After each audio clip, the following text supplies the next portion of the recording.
Hoy, en Desde la Sombra, en el siglo XIX, la elitista oligarquía británica pertenecía a las diversas sociedades secretas y entidades financieras. La Mesa Redonda, Milner's Kindergarten, Chatham House, el Club de los Coeficientes y la Sociedad Fabiana. Todos fueron los constructores del imperio más poderoso del mundo. Su objetivo era establecer un imperio feudal dirigido por una aristocracia que controlase los conocimientos y la tecnología y los utilizara para gobernar a una población de ignorantes y drogadictos esclavos de plantación. Una aristocracia de propósitos y objetivos comunes.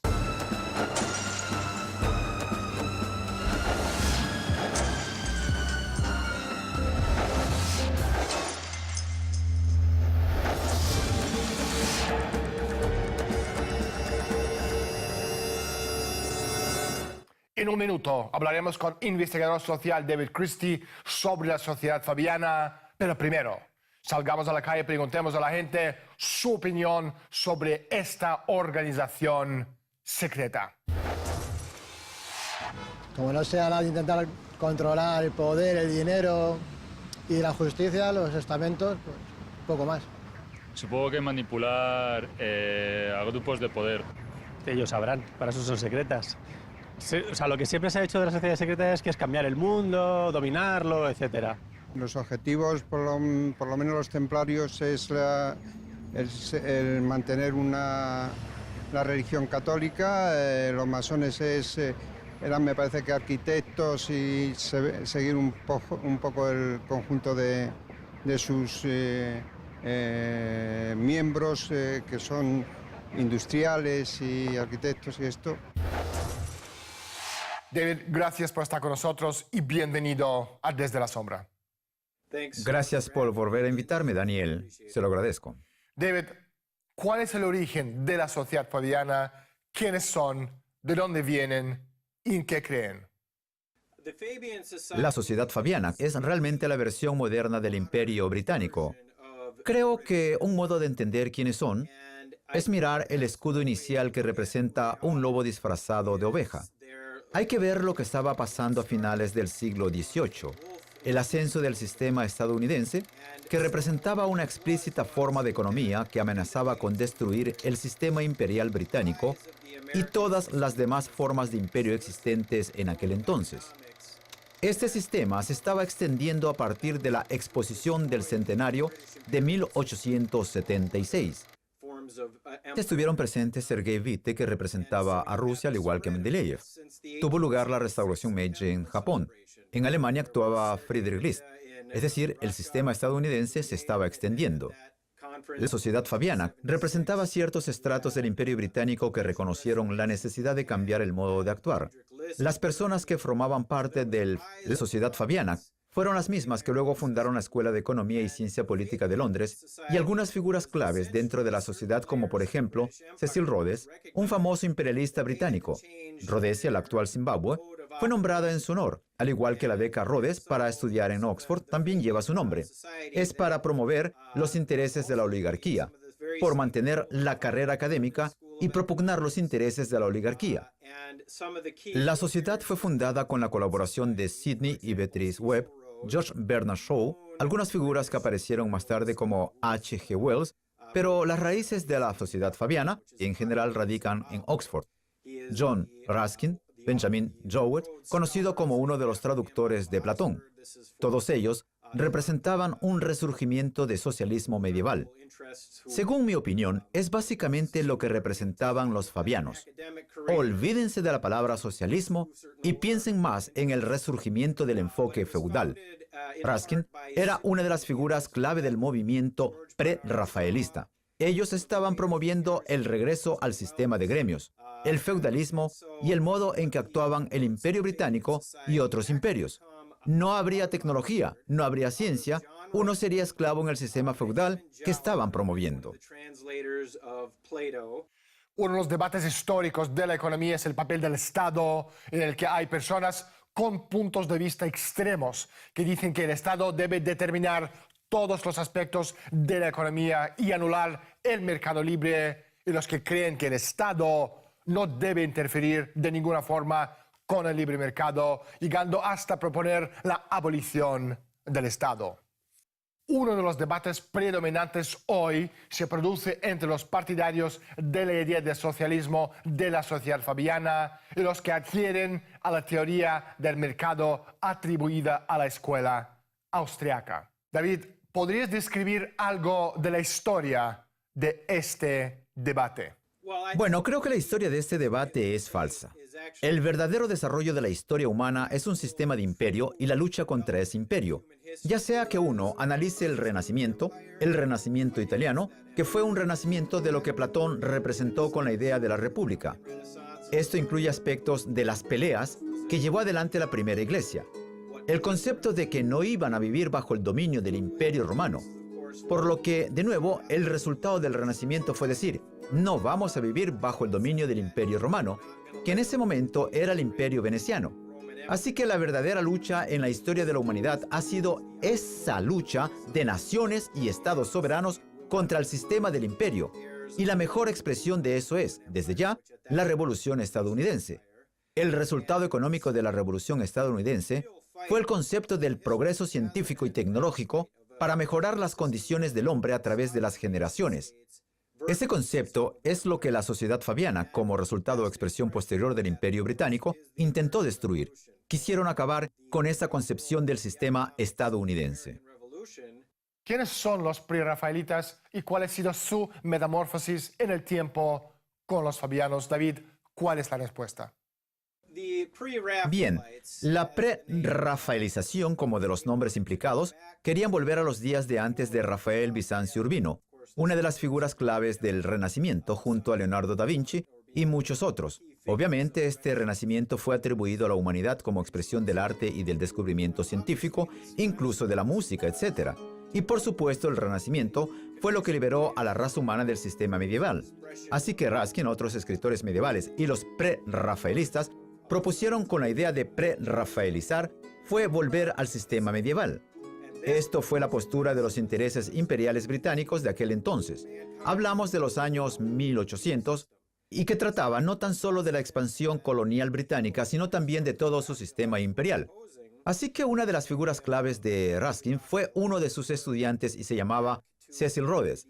También había otros dentro del círculo de Cecil Rhodes que llegarían a ser primeros ministros tales como Albert Gray, Lord Arthur Balfour, Arnold Toynbee, quien además involucrado en operaciones del servicio secreto inglés, recuerda también a Lord Milner, quien fuera fundador de los Caballeros Británicos de la Mesa Redonda, entidad que fue líder de otros grupos menores alrededor del grupo de la Mesa de Ruskin, otros como los Fabianos.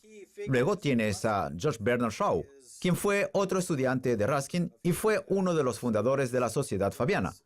Pero fuera del grupo de Ruskin, Cecil Rhodes fue una de las figuras centrales. Nuevamente, y para dejarlo claro, lo que estas personas y grupos en general quieren promover es la vuelta a la futilidad. Proponen el retorno del sistema de la culpa, que dice que para encajar en una base tecnológica, la única manera de que podrías progresar es a través de este sistema de culpa, pero lo que en realidad suprimiría sería la expansión científica y simplemente mantendría la existencia de una estructura fútil. Fuera del grupo de Ruskin tenemos a Cecil Rhodes y el movimiento de su creación llamado El Sueño de Cecil Rhodes, que era parte de la Asociación de Ayudantes de Ruskin.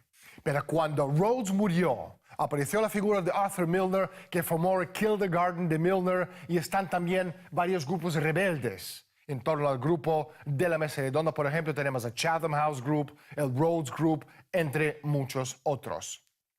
Pero el punto en común de todos estos grupos era promover la agenda imperial británica y reaccionar en contra de la expansión de lo que se llamó el sistema estadounidense, que se refiere al avance de la ciencia y la tecnología.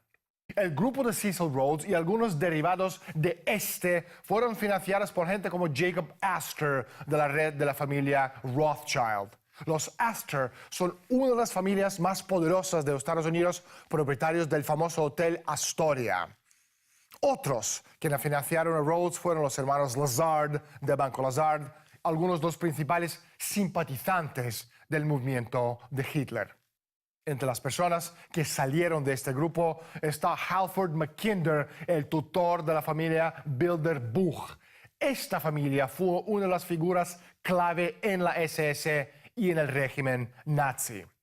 La postura en geopolítica de Mackinder fue exactamente lo que Haushofer estaba enseñando a mismísimo Adolf Hitler. Es decir, la sociedad fabiana es un derivado de John Ruskin, del grupo pre-rafaelita que llevó la red imperial británica, que asimismo estuvo detrás de la variedad socialista medieval que después apareció con Adolf Hitler y el socialismo nacional. Se trata del mismísimo concepto de volver a la tierra, de eugenesia, el mismo concepto que posteriormente evolucionó en la degeneración de ecologismo. David, ¿de dónde proviene la escuela de Austria? ¿En qué creen estas criaturas? Bueno, lo que dijo Friedrich von Hayek de la escuela austríaca es que hasta 1870 no existió. Solo estaba Karl Menger, y el papel explícito de Menger en la política era destruir la economía de Friedrich List. Era un colaborador clave de Henry Carey, y Henry Carey era el consejero económico de Abraham Lincoln. Y esta idea de proyectos de mejora interna, ferrocarriles, etc., debía extenderse por Europa, Asia y parte del sistema de revolución estadounidense, de progreso científico y tecnológico. Y lo que Menger estaba haciendo era un ataque a List. Ahora, el fundamento para este ataque y el fundamento de la economía de Menger estaba regulado por la filosofía científica de Ernst Mach, que era la escuela de Viena. Y lo que dijo Mach era que la humanidad no tenía dominio de los principios universales, que no había creatividad humana que tuviera acceso a estos principios. Pero lo que la versión de Mach sobre el positivismo radical representa es que no hay dominio de los principios universales, no hay dominio de la creatividad humana, que somos simplemente criaturas de percepción sensorial y podemos utilizarlas según patrones, pero no podemos entender principios universales de cómo estaba organizado el universo. Bueno, pues ahora mismo a golpe pronto no... O sea, sé quién es, pero bueno, sé que lo de los mundos, cuando él en el siglo XIX previno que iba a ser una catástrofe en el siglo XX. Bueno, eso sí lo sé. Su libro ahora no me acuerdo. No. Conozco libros, pero no he leído ninguno. Conozco La Guerra de los Mundos, La Isla del Doctor Moreau y alguno más que ahora no recuerdo.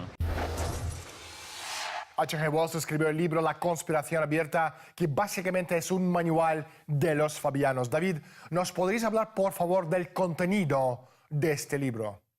Sí, H.G. Wells escribió La conspiración abierta y la tituló expresamente así para resaltar el punto de que, en efecto, se trata de una conspiración abierta.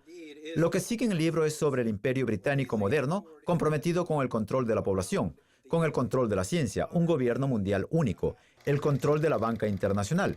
Esto fue dejado abierto por H.G. Wells, y creo que si miramos a lo que Wells representó en la pelea que se desató dentro del Imperio Británico sobre si sería o no la vieja estrategia del Imperio Británico, el viejo modelo colonial de usar ejércitos convencionales como forma de reforzar el reinado del Imperio Británico, o como gente como Wells o Bertrand Russell argumentaron a favor de una variedad más moderna de Imperio Británico que debería operar más sobre el control social, el control del sistema educativo, el control del sistema de salud y el control a través de la banca internacional y establecer un gobierno mundial único. Así que básicamente lo que pasa con H.G. Wells y la conspiración abierta es que dejan abierto el plan de control de la población, el control de la ciencia, el control de la banca mundial. Todo está dirigido hacia este gobierno mundial único. Según Wells, la revolución mundial solo se podía alcanzar mediante, como reza el título de su ensayo, una conspiración abierta. Esquema de una revolución mundial empleando la contracultura como ariete contra un público que no sospecha nada. Wells escribió que al principio parecerá una organización consciente de hombres inteligentes y muy posiblemente en determinados casos ricos. Un movimiento que tiene claros objetivos sociales y políticos, que confiesa ignorar la mayor parte del existente aparato de control político o que lo utiliza únicamente como herramienta casual en las etapas tempranas. un mero movimiento en determinada dirección de unas cuantas personas que dentro de poco descubrirán con cierta sorpresa el objetivo común hacia el que caminan todos. Influirán y controlarán el aparato del gobierno aparente en todos los sentidos. Lo que hace que la conspiración abierta lo sea no es que exponga un plan maestro secreto, ni que desvela los nombres de los miembros de algún Sancta Sanctorum de los ricos y los poderosos, que el típico populista engañado supone que constituye el secreto del poder del mundo. Es más bien el hecho de que entienda que las ideas, la filosofía y la cultura controlan la historia, lo que constituye una conspiración, ya sea para bien o para mal, es un conjunto de ideas que abarcan el concepto de lo que significa ser un ser humano y del papel que desempeña el hombre en la historia universal. Los masones, y creo que me planto ahí, no llego más. Los masones y los Illuminati, según dicen, y los, no sé. La masonería, no sé si todavía existirían los templarios, que existe algo de los templarios, y no sé, alguna otra de estas de... No te podría decir. Sociedades secretas. Si son secretas no se deberían conocer, pero vamos, la masona, los de Heidelberg, esto como se llamen, o Weinberger, como se llame, y no sé, se me ocurre más. En la conspiración abierta, Wells exige la banca mundial y el control biológico social. Me pregunto qué papel ha tenido en términos actuales la agrupación cibernética y cómo fue que conectó con el programa La Unidad de las Ciencias de Bertrand Russell. David, ¿cuál es la respuesta? Lo que hizo Russell fue tomar las mismas figuras que fueron las 4 barreras de la escuela austríaca en términos económicos, que como mencioné antes era el grupo de Ernst Mach. Y esto sucedió en Viena, así que esta era la variedad continental de lo que pasaba en Gran Bretaña, donde estaba Thomas Huxley. Y Huxley era conocido como el Bulldog de Darwin. Y desde Huxley tenemos el desarrollo, ya más tarde a través de la Sociedad Fabiana, de personas como Bertrand Russell, que fue el resultado del reconocimiento de que el Imperio Británico moderno tendría que participar en los llamados imperios modernos, que son los imperios de la mente, que es lo que Churchill sostuvo luego. Pero Russell y la Sociedad Fabiana ya se estaban dando cuenta de ello, de que los nuevos imperios tendrían que dedicarse al control social y al control de la mente. Así que lo que Russell hizo fue combinar exitosamente al grupo de Ernst Mach con el grupo británico en esta idea de la unidad de las ciencias. Esto logró unir la sociología y la economía bajo una política de control social, lo que logras con la cibernética, que es el más reciente resultado de la unidad de las ciencias. Es la idea de que la mente puede reducirse a un sistema binario, a un sistema digital. Algo similar a lo que Bertrand dijo sobre el placer y el dolor, o más o menos en el formato digital del sistema binario. Así que esta idea, lo que Russell y quienes integraban la unidad de la ciencia y su desarrollo posterior a través de la cibernética, fue simplemente decir, podemos reducir la mente a este sistema digital y comenzar a estudiar este concepto de usar y desarrollar las tecnologías de las que hablaba H.G. Wells en su Cerebro Mundial. Y una de las cuestiones que surgió del Cerebro Mundial fue algo a lo que llamaron WISE, Enciclopedia del Sistema de la Información Mundial. Este fue un término y un concepto inventado por Manfred Kuching. Pero Kuching fue más tarde una de las figuras clave en la Red Internacional de Análisis de Redes Sociales, que son quienes desarrollaron los elementos actuales del control social de las redes sociales, Facebook, Twitter, etc. El de la cibernética estaba llamado a ser desde un principio un movimiento, un grupo de presión política en realidad que operase bajo los auspicios de la Fundación Macy, cuyo objetivo fuera asegurar la paz mundial y la salud mental universal. Aplicaría un curioso cóctel cuyos ingredientes serían el psicoanálisis, la antropología, la física avanzada y el nuevo pensamiento asociado al grupo de la cibernética. Este agrupamiento en torno a los medios sociales y la cibernética y lo que Wells hizo con la Guerra de los Mundos era una participación en un experimento de psicología social a gran escala, como lo vimos con la transmisión de la Guerra de los Mundos. Esto fue hecho por el CBS Frank Stanton y Paul Lazarsfeld. Ellos jugaron un rol clave en el estudio de cómo la gente utiliza los medios de comunicación y usaron a los medios para estudiar la forma de crear grandes efectos psicológicos sociales y después determinar los efectos de esas transmisiones mediáticas a través de los institutos de investigación sobre la opinión como Annenberg, el Consejo Nacional para la Investigación sobre la Opinión, etc. Lo que se obtiene con la unidad de los científicos es la red del Imperio Británico que Wells representaba, que Russell representaba, que era el resultado de este grupo llamado Sociedad Fabiana, que tiene como objetivo determinar cómo establecer el control psicológico en masa y utilizar el formato de lo que luego resultó ser Internet y otros recursos para reducir la condición humana hacia este formato digital, el sistema binario de decir simplemente sí o no, placer o dolor. Posteriormente, a través de la propaganda de los grandes medios de comunicación, se hizo un lavado de cerebro en masa para que la gente creyera que la fundación y personajes como Lazarsfeld y Wiener, Bates and Mead y Ashby eran meros participantes de unos experimentos sociales cuyo objetivo era mejorar la calidad de vida empleando una extraña mezcla de tecnología, evolución y ciencias sociales de todo tipo. En realidad, estas personas eran lacayos de las fundaciones de la oligarquía del imperio mundial. Rockefeller, Josiah Macy, Russell, Sage y otros. David, la última pregunta. ¿Tú ves alguna salida al laberinto en que estamos metidos? Bien, no estamos sujetos a lo que la escuela austríaca o la sociedad fabiana dicen acerca de que somos animales glorificados. Más bien, lo que hace la creatividad humana es que no estemos sujetos a ser destruidos como hemos visto que ocurría con los animales a lo largo de la historia del planeta, las especies que se han extinguido. Pero la clave de la humanidad y la clave hacia el valor dentro de un sistema económico es desarrollar nuevas tecnologías y nuevas fuentes de energía que sean de una mayor densidad corriente.